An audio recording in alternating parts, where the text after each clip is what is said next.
So in this session we'll solve the problem which we have not solved in the previous session.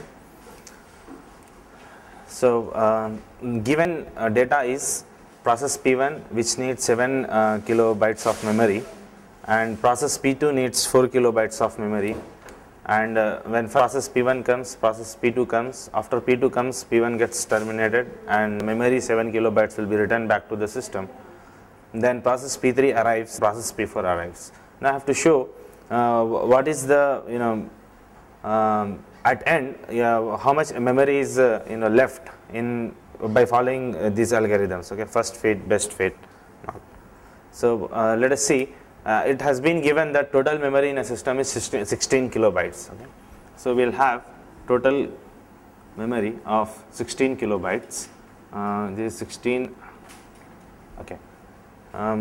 We assume this has to be M. All these are in megabytes, for example. Okay. So 16 MB. Now, using first fit algorithm, we are actually discussing this dynamic partitioning technique. We saw the advantage of dynamic partitioning technique is we'll have no internal fragmentation, but it's possibility of having external fragmentation, and moreover the partitions are not fixed, and also the size of the partitions is also not fixed. Both of them will be computed on fly depending upon the size of the processes arrived. So when process P1 comes, when process P1 comes, 7 megabytes of memory will be allocated, 7 MB. Assume that this is 7 bytes of memory which has been allocated for P1. Then process P2 comes, for it 4 bytes of memory will be allotted, and this is for process P2, 4 megabytes of memory will be allocated for process P2. Then after some time process P1 terminates, so this memory will become free, empty. Then now here we have got 3 partitions into this memory. This first block, this second block, and this third block. Now when process P3 comes, according to first fit algorithm, okay, the partitions will be scanned right from the beginning and check which partition is sufficient enough or big to accommodate that process. So process P3 gets chance in this partition, not in this partition. Here the remaining memory is 4 MB. 4 MB was free, and here 7 MB is free. Okay. 7, 10, 11. Yeah, it is 5 MB. Okay. When we add all of them, we'll get 16 MB. Yeah. So when process P3 comes, then according to the first fit algorithm, process P3 sits in this block. So thereby, when process P3 sits here, okay, 3 megabytes of memory will be allocated. So as a result of which 4 bytes will be free. Okay. So 4 bytes. Now see here, the partitions are themselves getting formed depending upon the size of the processes. Okay, there is nothing fixed, the number of partitions or the size of the partition. Okay. So this is a very good technique which can accommodate more number of processes, but it has few disadvantages as well, which we'll see of solving this problem. Then another process P4, which is of 6 MB. Now when the chance for 6 MB comes, where this process P4 has to be accommodated. Now according to this algorithm first fit, okay, this partition is not big enough to be accommodated, and this partition is also not big enough to accommodate it. So the total external fragmentation in this case is 5 plus 4, which is equivalent to 9 MB of. The total available space is 9 MB, but we are unable to execute this process 6 MB in size.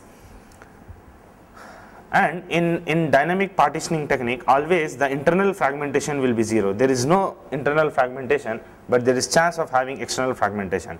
Now assume that another process comes and leaves it. As the time rolls on, now what happens, there is ever possibility that the 16 kilobytes of memory, it has been allocated and this is not allocated, and again it is allocated and this is allocated. Now here I think the thing which I have shaded okay, they are all free memory. Okay, it means these are the part of memory which are not used by any processes. So there is possible that all the small holes in the memory which is available for a process to be executed, but because they are very small, they are not used by any of these processes. So there is ever possibility that the combination or the summation of all these small holes will be a big chunk of memory which enables other processes to be executed, but because they are fragmented in the across the memory, we are unable to execute them. This is the problem which we will face with this dynamic partitioning technique. Now there is one solution to solve this problem called compaction. Compaction means either we take all of these processes to the higher memory or to the lower memory, but this compaction is very costly. Why? Because the size of each and every partition will be relocated. Size will not be changed, size will be same, but the location in the memory will be changed from process P2 or process P3. Now assume that if I'm moving all of these processes, process P2 and process P3 to the higher memory, right? So what happens? This process P2 will come here, process P2 which is of 4 MB and process P3 which is of 3 MB. As a result, what happens? The entire memory here will be free, and the free memory is 7, 16 minus 7, okay, which is equivalent to 9. So 9 MB memory is free here. Now this another process P4 can be accommodated here, which is of size 6 MB, okay. So thereby leaving 3 MB is free. Now it is only possible after compaction, but we have observed that earlier the process P2 address and the ending address, now the starting and the ending address has been changed, and here starting and ending address process P3 has been changed. So this is the cost we pay for compaction, and that's why it's very costly, and a lot of memory accessing tech has to be done here. So this is what the problem with dynamic memory partitioning technique. Now let's see another example in the same scheme called best fit algorithm. Now, what happens if the algorithm we are using best fit, and we see is it possible to allocate this process, all these processes into the memory? Let us check. Now according to the best fit algorithm, when process P1 comes, first process P1 will get 7 MB of space, okay, thereby leaving 1 MB of space. Okay. Then process P2 arrives. When process P2 arrives, which is of 4 MB, okay, now the total space which is left is 5 MB. Then after this process P1 terminates, then again 7 MB of memory will be available for process to load. When process P3 comes, according to the best fit algorithm, it always tries so that now this process P3, this is partition 1 and this is partition 2, okay. But for process P3, according to the best fit algorithm, the decision will get for process P3 is this partition, not this partition, because after allocating the size of hole which we get in this technique will be more here when compared to this, right. So 3 MB of memory will be allocated for process P3 here. 3. So thereby leaving only 2 MB of space.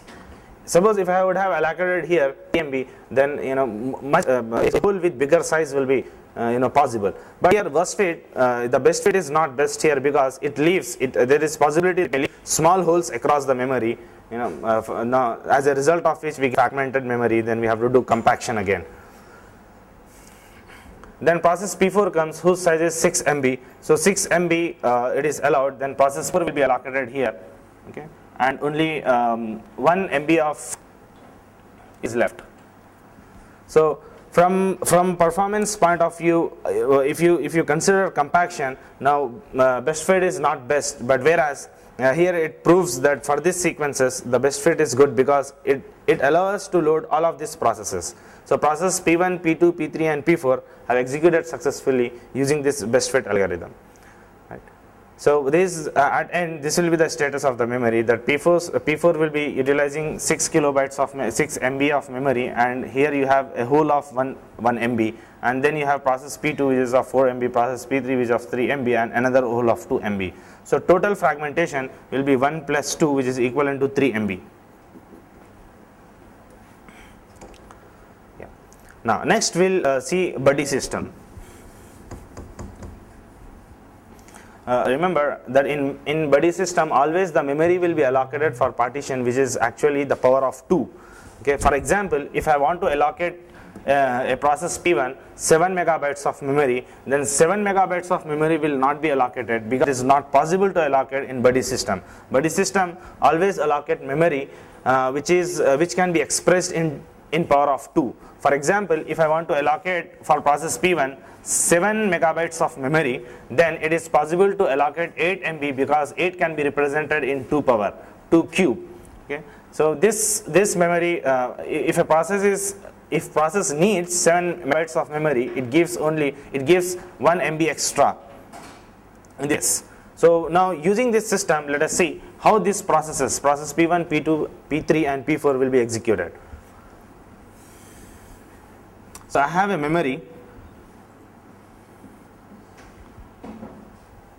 When process P1 comes, then exactly 8 bytes of memory will be allocated. Okay, 8 MB will be allocated for process P1, but actually it is using only 7 MB. Okay? 1 MB it is not using. Okay, so 1 MB is wasted here. Then when process P2 comes, 4 can be expressed in 2 to the power of notation. So exactly 4 megabytes of memory will be allocated here. So process P2 will be getting 4 MB. Okay. So when process P1 terminates, now thereby we have get 8 MB of free space, and here we have 4 MB of free space, and only 4 MB has been allocated for process P2. When process P3 comes, then now this buddy system always starts from either from top to bottom. So again 3 megabytes of memory, so 3 cannot be expressed, so again 4 kilobytes of memory or 4 MB of memory will be allocated for process P3. So for process P3 4 bytes will be allocated. As a result, remaining 4 MB will be left free, and it is using actually allocated is actually 4 MB, but it is using only 3. Okay. 3 MB is used by this process. Then process P4 comes.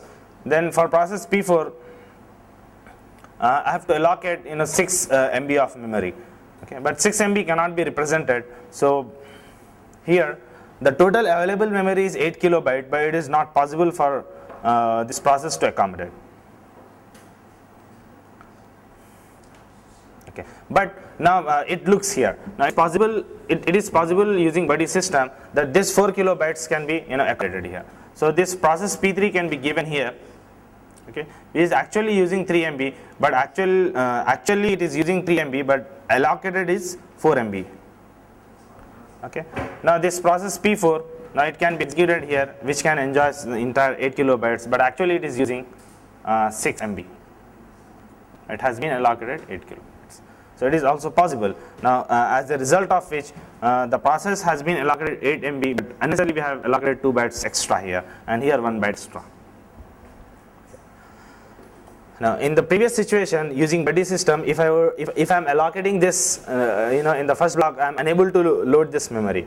I am unable to load this process into this memory because there is no concept that a single process can sit at different place at different partitions.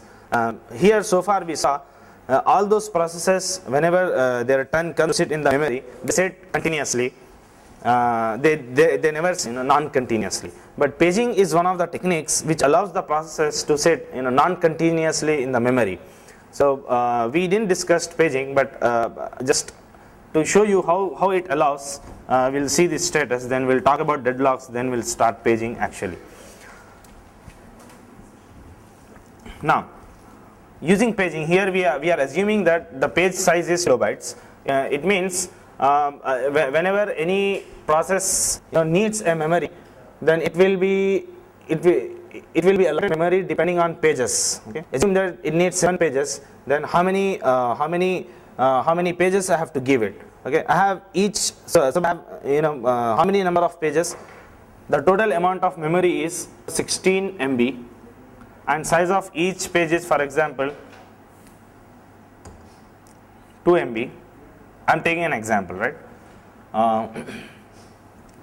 Which might be incorrect practically. So total number of pages can be total available memory by the size of page, okay, which is equivalent to 8 pages are available. 8 pages are available and size of each page is 2 MB. So when this process P1 needs memory, then it needs actually how many pages? Which it should be a multiple of 2. Okay, in buddy system it should be a power of, but here it should be multiple of 2. So I have to give 3 pages here. 3 pages of each of 2K. Okay, so 8 MB will be used. The process P1, 8 MB will be used, but actually it is using 7. And process P2 comes, okay, I'll give 4 MB, it means 2 pages. When process P1 terminates, again 3 pages, okay, out of 8 pages, okay, when I have given here 3 pages, so available number of pages will be 5. Now here I have given 2 pages, so available number of pages will be 3. Okay. Now total available number of pages are 3, but when process P1 is completed, then these 3 pages will be returned back to the system. Now it will be 6 pages. Now it has 6 pages. And process P3 needs actually 2 pages. So again 2 pages will be allocated. So which is equivalent to 4 MB, 2 pages will be allocated for process P3. So a total available number of pages will be 4 in our system now. Then when process P4 comes, it needs 6 MB of memory, but it means the number of pages it needs 3 pages. Okay, it needs 3 pages. Now when it needs 3 pages, here I can allocate 2 pages here because I have 4 kilobytes, 4 MB of memory free here. So process P4 can sit here where actually 4 MB is allocated and 2 pages are used. And here I can allocate for P4 1 page.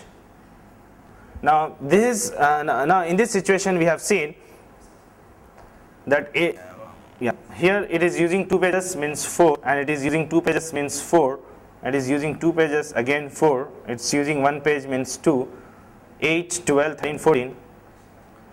So 2 MB is free. This is free. Now here we observe that process P4 is sitting at different locations. Okay, so this is the beauty of paging. Paging allows us to sit a process non-continuously. Okay. It is not. Now we'll see how it is possible. Okay, we'll see this how it is possible in the next section. But here we'll start this algorithm, and we'll start a concept which we have left out after synchronization called deadlocks. Okay, which will start now. So at end, using simple paging, this is a status of the memory.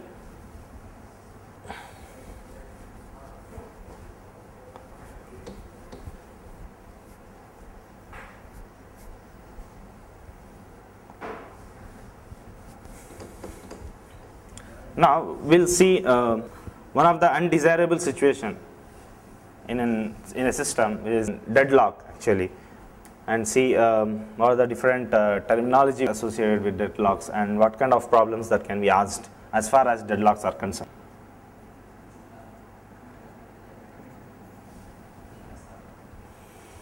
Okay, what is deadlock? Deadlock is actually a situation in which a number of processes are waiting for an event to occur, and all of them now it's a set of processes which are waiting for an event to occur, and every other process is waiting for the same event of the same set.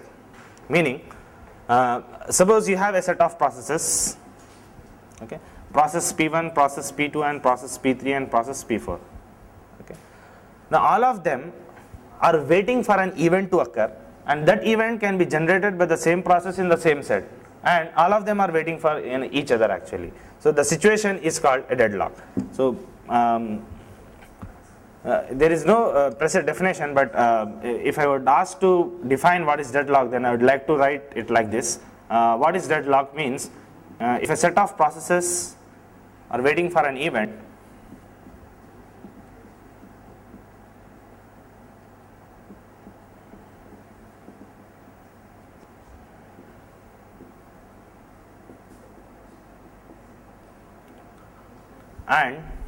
that event can be generated by the other processes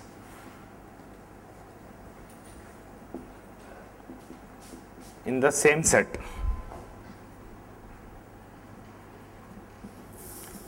If these processes are waiting for some event to occur, they are waiting, and what for they are waiting, that event can be generated by only the same process in the same set. Okay, so this situation is called a deadlock. Generally, deadlock occurs. The root cause for deadlock is conflicting needs. Okay, a process P1 needs what another process P2 needs. Okay, and all of them. Suppose there are two resources. For example, I have a process P1. Okay. I represent circle for process and rectangle for resource. I have a process P1 and I have a process P2. Okay. Now assume that process P1 is holding a resource R1. Okay. If the arrow is towards process, it means the process is holding a resource. If the arrow is towards a resource, it means process P2 is requesting for resource R1. So if a process P2 is requesting for resource R1, but it has been noticed by the process P2 that process P1 is already held it, it's to wait. Okay. Now this is not a conflicting need. The conflicting need comes when suppose there is another resource R2 which is held by this process P2 and process P1 is requesting it. Okay. Now what happens is this process P1 doesn't completes its execution unless and until it gets two resources R1 and R2. Similarly, process P2 cannot complete its execution unless and until it gets these two resources R1 and R2. The problem here is process P1 is holding a resource R1 and requesting for R2. It is waiting for P2 to complete its execution, then it can take R2. But the thing is process P2 holding R2 is requesting for R1. It is waiting for process P1 to complete so that it can take its resource, which is not possible. Okay, this is called a deadlock situation. Here their needs for resources is conflicting with each other, thereby resulting in deadlock.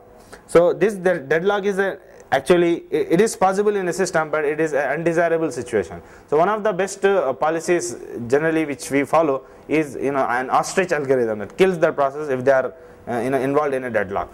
Generally, deadlock is not the programs for deadlock cannot be run in a simple systems, because executing deadlock programs in a system is very costly. So that's what the deadlock programs can run only in real-time systems wherein it has to be resolved. So generally, in small systems they are not needed because they are very costly.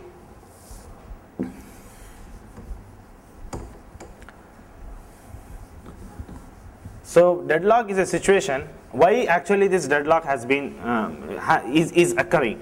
Deadlock is occurring because if the four conditions are simultaneously occurring, and this situation which leads to a deadlock. So what are those four conditions which are simultaneously occurring in a system, thereby resulting in a deadlock? They are: first, mutual exclusion;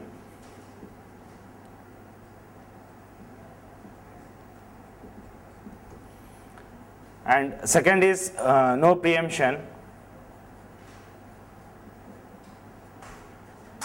hold and wait;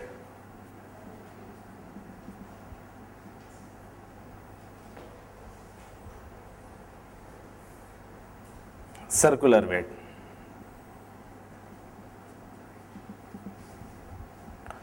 If all of these four conditions are occurring in a system simultaneously, then the system is in deadlock. What is mutual exclusion? Here, if a resource is not shared, then it cannot be accessed in a mutual exclusive manner. It can be accessed in a shared manner, right? It means if a resource is accessed by a process P1, then another process cannot access that resource. Okay, so allowing the access to a resource in a mutually exclusive way. While accessing another process is requesting, we should not preempt. The process should not leave. Now let's take an example for you. Okay, process P1 and process P2. The earlier situation what we have seen, here I have resource R1 and resource R2. Now this process is holding this and requesting this resource, and this resource is held by process P2. and it is requesting this resource. This is a situation in which deadlock can occur. Here we are assuming that there is only one instance of resource R1 here, and there is only one instance of resource R2 here. Now see, here there is a mutual exclusion. Suppose if these two processes are allowed to access this resource in a shareable mode, then would deadlock have been arrived? So is a file. Okay. Now this process P1 is holding this file for reading purpose, and it is also requesting for reading. Then reading multiple reads are allowed. If this would be the situation, there would be no deadlock. Okay. Then what do you mean by no preemption? Now because of no preemption there is deadlock, because when this process P1 is holding this resource and waiting for this resource, and similarly is process P2 holding this resource and waiting for resource R1, because they are waiting for each other, it would be better if it is allowed that any one of the processes, okay, we can snatch this resource R1 and give it to P2, or we snatch this R2 or give it to R1. So preemption is allowed, then there would have been no deadlock. Okay. Now because of no preemption allowed here, there is a deadlock. Okay. Then wait. Now this is also one of the reasons due to which deadlock. A process is resource and requesting another resource. Okay. And here also it's having same. Suppose if a process is request a resource only, then it would have not been in a deadlock situation. Okay. Now circular wait.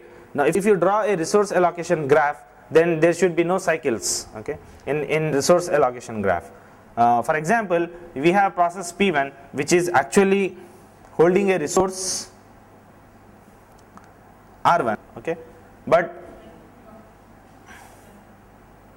yeah, process P1 is holding a resource R1, but process P2 is requesting for resource R2, but R2 is held by P2. Okay. But P1 is reaching for R1. Okay. Now it has formed a cycle. Okay. So this is called a circular wait. So because there is a cycle, the system is in deadlock. So actually it is actually a sufficient condition to prove that there is a deadlock. If there are only one instance of resources, and these are all necessary conditions to prove that there is a deadlock in a system.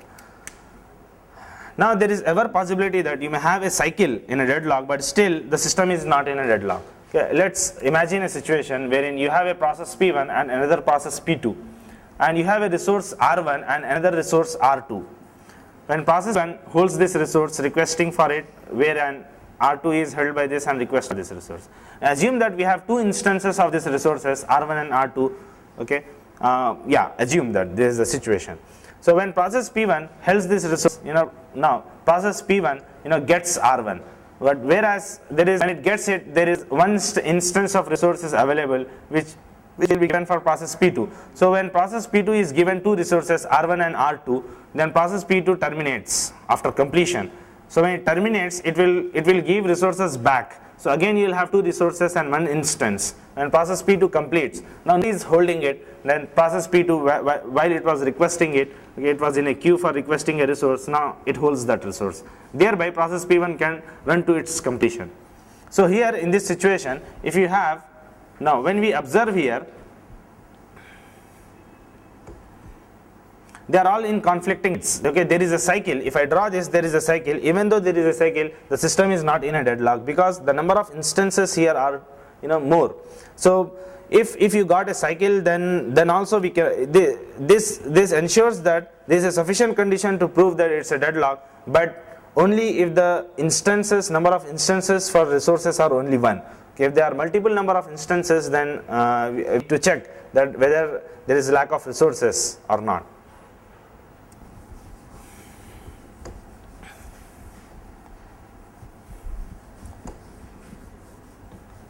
Now this is how we detect a deadlock. Okay, so we have seen how to detect a deadlock. Now we see how a deadlock can be prevented and how a deadlock can be avoided.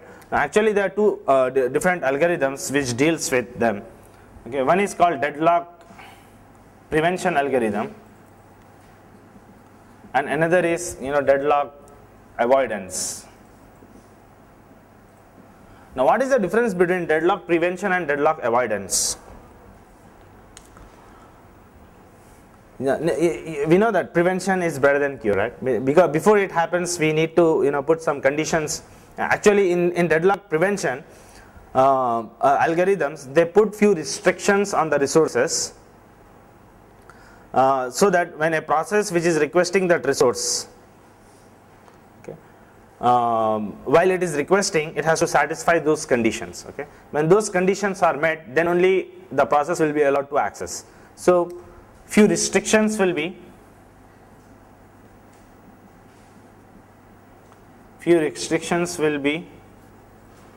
set on resources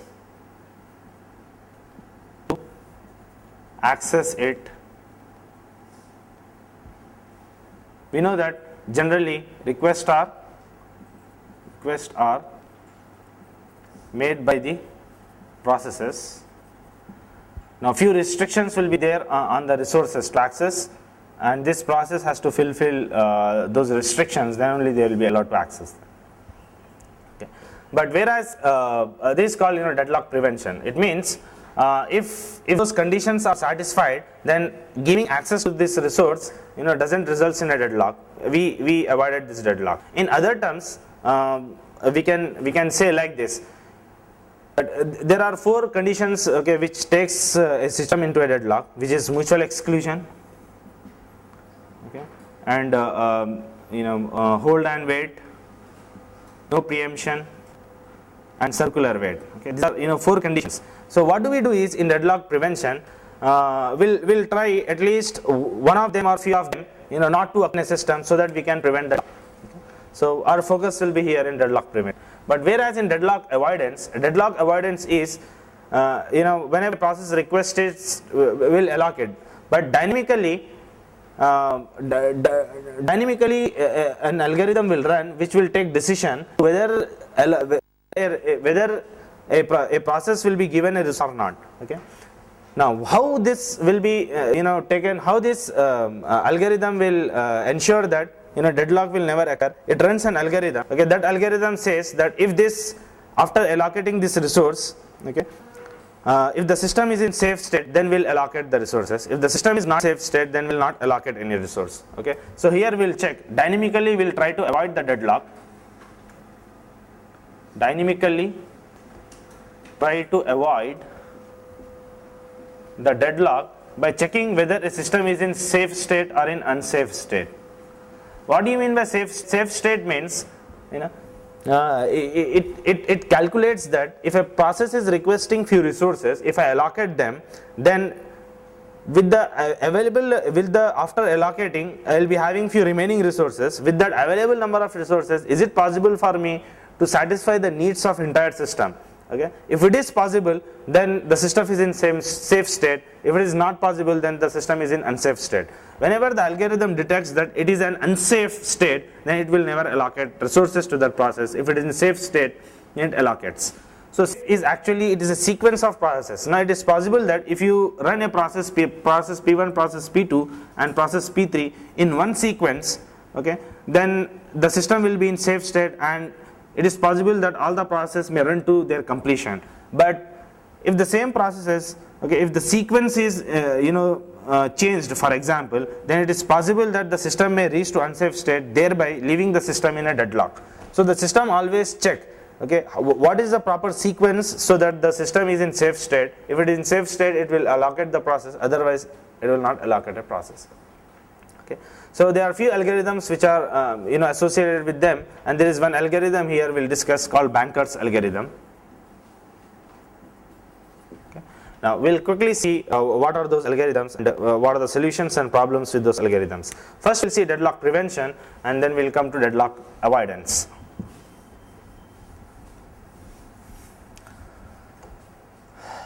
First is mutual exclusion. As we have seen, if there is a mutual exclusion in the system, then the system is in a deadlock. So we'll try, we'll try to make. Actually, why do we need a mutual exclusion? Okay, we need a mutual exclusion if a resource is non-shareable. If you have a resource which is in non-shareable mode, then mutual exclusion is needed for accessing them. Now, is it possible to make this resource non-shareable, shareable? Yes. If it is possible, then move this resource which is non-shareable into shareable mode. When once it is in stable mode, then there will be no question of deadlock, so we can prevent from that. But there are few resources which cannot be shared, which cannot be converted from shareable to shareable mode. For example, if we take a printer, okay, printer is actually a non-shareable resource. We cannot convert them into shareable. So for those situations, we cannot do anything. Okay. Then is hold and wait. According to this algorithm,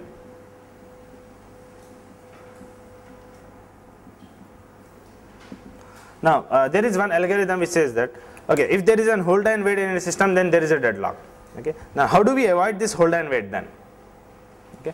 Now the problem is, the problem here coming is a process is holding a resource and requesting another resource. Okay.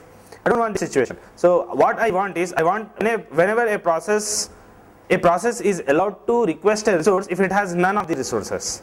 Okay. So here the protocol says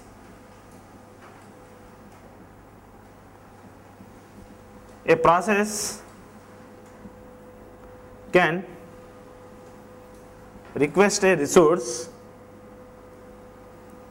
if it has none of the resources. Okay. Now, but actually there are two different implementations of this protocol. Okay. One of the implementation says that, okay, statically before a process executes, whatever the resources it needs, okay, prior to of its execution, demand all the resources and get them. Okay, that is called statistically allocating all the resources.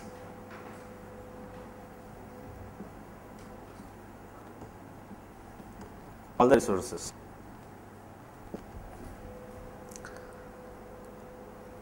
Now the problem here is, here suppose a process P1 needs these resources. Okay. It needs printer, it needs one file disk. So suppose there are 3 disks. Now what happens is, if it has been already allocated to this process, so there are few suppose for half of its execution, assume that only these 2 processes are needed, and remaining half of the only 2 processes are needed. So half this resource is half of the time. This resource is, it will be better for this process to first request P1 and then F1, then leave this, then in second request F1 and request disk. So in this way it can achieve. Okay. But because statistically I am allocating all the processes, there is inutilization process. Second implementation is this. Why we move for second implementation? Because it's inefficient utilization of it. That's why we move for it. It seems to be better. It also has few problems. The problem here is, process 1 is holding request resource 1 and F1 has been allocated. Suppose the other processes which are waiting, the printer will be given processes. When again process 2, suppose this file F1, when it has left all of these resources, because a process can request a resource with none, and F1 has been given some other process, F1 is in non-shareable. So it's P2 request disk. Okay, that's available. Why F1 is not available? Because it is held by some other process. So it is possible that when a process is few resources, there are resources which are always there in the system. The more number of popular resources held by your process, getting them back is very good. So it may lead to, so if it is possible, you can have the deadlock, you do it. But both of these implementations have their own drawbacks. Then we have another situation which also leads to a deadlock called hold and wait, no preemption.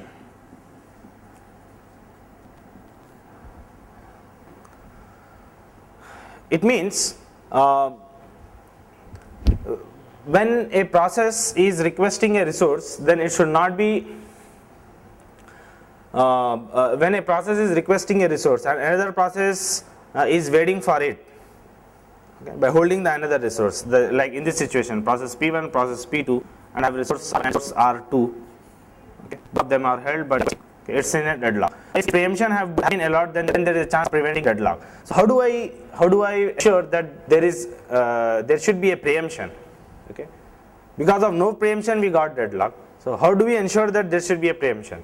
To ensure that, we have a protocol. The protocol says that, okay, a process P1, when it needs a resource, okay, then it checks that whether these resources are already held by other processes or not.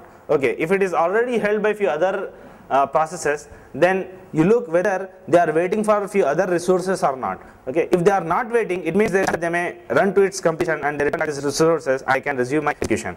But if process sees that other processes are holding requests and also they are waiting for few other resources, what does this process P1 do is, that process is having R1, it sees process P2. Process P2 is already holding one resource and it is waiting. When it sees that another process is requesting resource, but it is also waiting for the other resources, it will preempt its existing resource. So it will leave this P1.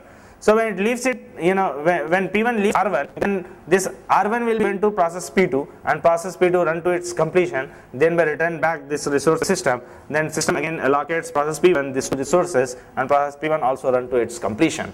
So thereby resulting in no deadlock. So this is one of the protocols. The protocols, I repeat, is when a process P1 sees another process, when process P1 needs, okay, whether this resource is in the system or not, it takes. If it is not available, then it is processes who are holding them. Other processes which are holding this resource, okay, are waiting for another resources, then it preempts. But process holding its requesting resource, they are executing, then P1 will not preempt it, because there is chance of getting that resource after some time when the other process run to their completion. So this is how deadlock can be prevented. Then we have circular wait. In circular wait, a process, we saw that what is circular wait. Okay, process P1, process R2, process P1. Yeah, assume that process P2 is held by process P2, but it is requesting for R1, but R1 is held by process P1. This is also a circular wait. Now here,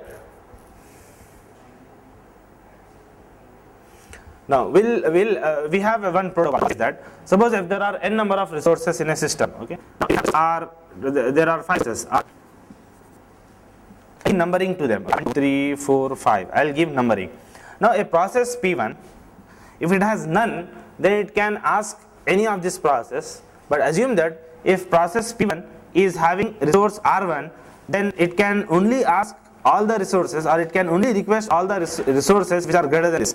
Okay, means it requests now P right to request 2, 3, 4, 5. Suppose I have another process, P2 actually holding a resource R3. Now process P2 has right to only request the resources which are R4 and R5. It can never request R1. It means always a process has to request for resources in the increasing order. Okay, in the increasing order what has been assigned to them. Now if you take this situation, now assume that if I have not pushed this protocol, okay, the system is in deadlock. This is a deadlock situation. Process P1, process P2. Process P2 is holding a resource R3, and process is holding a resource R1. Okay, and it is requesting for it. Now the system is in deadlock, assuming that all are having only one instances. But the problem, but when we implement this protocol, all the processes can only request the resources in the increasing order. Then what happens? Process P1, okay, it is holding a resource to request any of these resources. So request of R3 is valid. Okay, but when process P2 is holding R3, the process P2 is valid only for R3, but this request is invalid. So because this request is invalid, this request will not be granted. Okay, so it is ignored. So as a result, what happens? The process P1 is by preemption. Take this resource and give it to it. So thereby we can prevent a deadlock. So this is deadlock prevention protocols. Now we'll see what is deadlock avoidance now. Then system again allocates process P1 these two resources, and process P1 also run to its completion. So thereby resulting in no deadlock. So this is one of the protocols. The protocols, I repeat, is when a process P1 sees another process, when process P1 needs a resource, it looks whether these resources are available in the system or not. If they are available, it takes. If it is not available, then it looks to the process who are holding them. If the other processes which are holding this resource, okay, are waiting for another resources, then it preempts. But if the process which are holding its requesting resource, they are not waiting for process, they are executing, process P1 will not preempt it, because and the risk of getting that resource after some time when other process run to their completion. So this is how deadlock can be prevented. Then circular wait. In circular wait, a process, we saw that what is circular wait. Okay, process P1, process R2, process P1. Yeah, assume that process P2 is held by process P2, but it is requesting for R1, but R1 is held by process P1. This is also a circular wait. Now here, we have one protocol. The protocol says that suppose if there are n number of resources in a system. Okay. Now there are 5 resources R. I'll give numbering to them. Okay. R1, 2, 3, 4, 5. I'll give numbering. Now a process P1, if it has none, then it can ask any of this process. But assume that if process P1 is having resource R1, then it can only ask all resources, or it can only request all the resources which are greater than this. Okay, means request. Now P1 has right to request 2, 3, 4, 5. Suppose I have another process, P2, which is actually holding a resource R3. Now process P2 has right to only request the resources which are R4 and R5. It can never request R1. It means always a process has to request for resources in the increasing order. Okay, in the increasing order what has been assigned to them. Now if you take this situation, now assume that if I have not used this protocol, okay, the system is in deadlock. This is a deadlock situation. Process P1, process P2. Process P2 is holding a resource R3, and process P1 is holding a resource R1. Okay, and it is requesting for it. It is requesting for it. Now the system is in deadlock, assuming that all are having only one instances. But the problem, but when we implement this protocol, that all the processes can only request the resources in an increasing order, then what happens? Process P1, okay, it is holding resource R1. Now it has right to request any of these resources. So the request of R3 is valid. Okay, but when process P2 is holding R3, the process P2 request is valid only for R4 and R3, but this request is invalid. So because this request is invalid, this request will not be granted. Okay? So it is ignored. So as a result, what happens? The process P1 gets this resource R3 by preemption. Take this resource and give it to it. So thereby we can prevent a deadlock. So this is deadlock prevention protocols. Now we'll see what is deadlock avoidance now.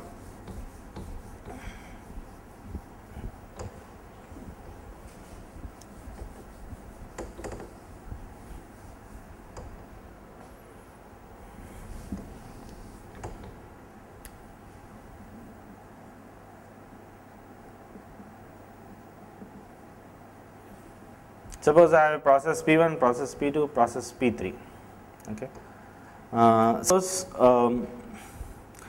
P1, it needs maximum number of 10 resources. I have only one resource. I have only one type of resource R. But how many such instances? Assume I have some n instances. We will just construct a problem.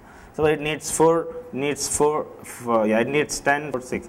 Now process P1 to complete. Assume that it needs 10 number of resources to run completion, and process P2 needs 4 resources to run to its completion. Process P3 needs 6 resources to run to its completion. Okay, but how many have been allocated for them? Assume that for process P1 only 5 resources have been allocated, and process P2 only 2 resources have been allocated. For process P3 also assume that 2 resources are allocated. Now there is another call, how many total number of resources are available. So total resources in a system before allocation, total number of resources in a system are, for example, 10.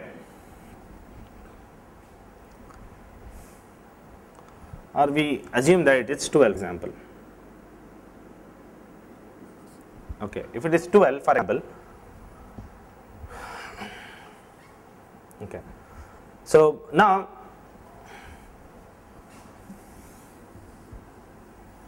okay, suppose this is the state. Okay, So out of total number of resources 12, okay, allocated number of resources are minus 5 minus 2 minus 2, which is equivalent to 12 minus 9, 3. Okay. So now earlier in a system, total number of resources are 12. After allocating to this process the available number of resources, or we will write total number of resources and available. Initially available and total number of resources are same, okay, but when process P1 has been allocated a resource 5, then available will be reduced to 12 minus 5, okay, which gives to 7. Okay. When another process P2 has been allocated 2 resources, then it will be 7 minus 2, which goes to 5, and again this is also 2, again it goes 5 minus 2 is equal to 3. Okay. So available number of resources, total number of resources will be same. Okay. How do you get the total number of resources? If the snapshot of a system is given, then we sum summation of all the allocated resources plus available resources. Okay. So total allocated is 9 plus available is 3, which gives us total number of resources. Okay. Now if this is the snapshot of a system, now you will find out whether how to execute is the sequence. Okay. If this is the snapshot of a system, if I execute the process in P1, P2 and P3 mode, okay, now will it give me a safe sequence or not? Let us find out. Now this algorithm actually I'm actually explaining the banker's algorithm, okay, which depends on bank's strategy, where we will never allocate more than the amount which is available with them. Okay. So here the same thing, that always no process will be allocated more resources for what it is requesting for, and also at the same time they will keep track of that if I give the entire resources to a process P1, whether it's leaving to a state or not. So in order to do that, okay, we'll see what is the safe sequence. Now assume that if process P1 is first given chance, now process P1 needs how many resources? More. Okay, this actually I'll just represent this by need. It is the need of the process P1 to run to its completion, the need for 5, and here 2 and here is 3. Now what can I satisfy? Okay, sorry, here it is 4. Okay, here the need is 5 and need is 2 and need is 4. Now available number of resources are 3. Suppose if I have given this 3 resources to process P1, okay, if 3 resources to process P1, now it gets 3, and it needs 2 instances of the resources, and this sequence leads to a deadlock because it needs 2 resources, it also needs 2 resources, it also needs 2 resources. So the decision of giving 3 resources to process P1 will leave your system in unsafe state. Okay. So this is unsafe. Now can I do like this? First P2, okay, then P1, P3, let us check. Suppose if I have given it to P2, okay, if I given it to P2, yes, I can give it to P2. So P2 will run to its completion. Okay, after returning it, it may return the system. So need will be 0. After some time, it complete its execution. Okay, so allocated will be also 0, need will be 0, but available will be how much? Available will be 1 plus 4, which is equivalent to 5. Okay. Now after this 5, when P2 is given, out of this 5, I can give 5 to either P1 or I can give it to P3. Okay, I can give P1 or P3. It means P2, P3, P1 or P2, P1, P3, okay, are safe sequences, because when this 5 I have given, if I have given the remaining 5 resources for this process, then also the need will be 0. After some time, what happens? Need will be 0 and number of allocable will be 0, and system returns 10 resources. Okay. Then out of this 10 resources, P3 request can be satisfied. So this will give me a safe sequence. Okay. Similarly, this also give me a safe sequence. Okay. But the sequence P1, P2, P3 doesn't gives me any safe sequence. This is unsafe. The system will be in deadlock. So deadlock avoidance will look this. Okay. Always need. While satisfying the need of a process, we should take care of whether the system is in a safe state or not. Is the sequence leading a system into a safe or unsafe sequence? We have to look for it. Suppose, is it possible to give first P3, then P1 and P3 and P1, then P3, P2. See all these sequences. Okay. So when first P3 is given, okay. Now let's go back to 5, 2, 2. Maximum need is 5. I have written. This was 4. Okay. Right, this is the need. So available are 5, 6, 7, 8, 9, 10, 11, 12, 3. Okay. If I give first P3, P3 needs 4. If I have given this leaves me an unsafe sequence. Okay. So starting with P3, no, it leaves the system in unsafe sequence. Starting with P1, yeah, it also leaves unsafe sequence. So for 3 processes, process P1, process P2, process P3, 3 factorial ways are possible. There is 6 ways. Out of these 6 ways, only in 2 ways the system can move to safe state, and remaining 4 ways the system is in safe state. So when you have a safe sequence, it doesn't mean that that's the only safe sequence. You may have enough safe sequences. So this avoidance algorithm will calculate whether a system is in safe or unsafe and tries to avoid the deadlock. Okay. Now, as far as the problem, these are the fundamentals of solving the problems on deadlocks. If you want to solve a few problems, there are few problems given in your book of BTech JNTU. You can see that book and try to solve these problems. And we'll stop here and talk on paging and segmentation.